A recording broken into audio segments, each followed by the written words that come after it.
50% humidity, so that's how close we are to saturation, believe it or not. Winds are already gusting into the 20s.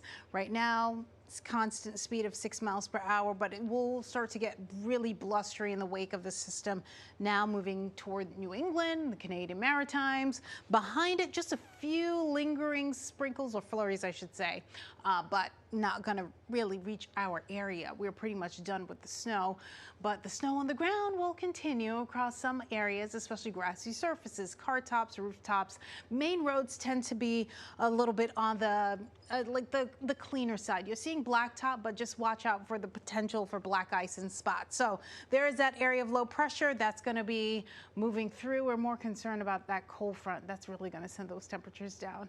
So we got a break from the snow, not a break from the cold. 27 degrees, White Plains, 25, New York City, 29, Farmingdale, 22, Montgomery. Afternoon temperatures mainly in the low to mid 30s.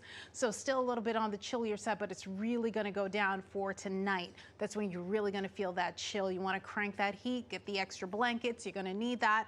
It's going to feel colder though when you factor in the winds combined with the cold air. Feel like temperatures -5, Newburgh -6, Sussex. Don't forget that cold weather advisory does go into effect for tomorrow morning between 2 and 10. This is what it's going to feel like, -3 New York City. If it does get lower, we may even add some more in terms of the cold weather advisory through a good part or lingering parts of our tri-state. Right now it's just for New Jersey or portions of New Jersey.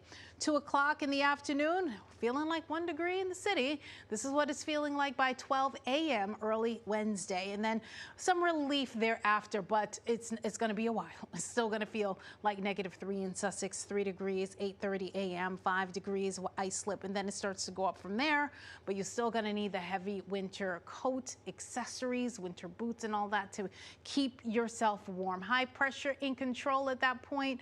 This is what it looks like for your Wednesday. That stronger cold front coming through by Thursday, so a little bit of a reprieve Wednesday night into Thursday. Snow showers mainly north and west, and then once we get past Thursday into Friday, temperatures taking another dive. So take a look at our 7-day forecast. So a little bit of a break midweek into Thursday, but then it goes right back down. The Arctic blast is here to stay at least for a while. We'll send it over to Alexa.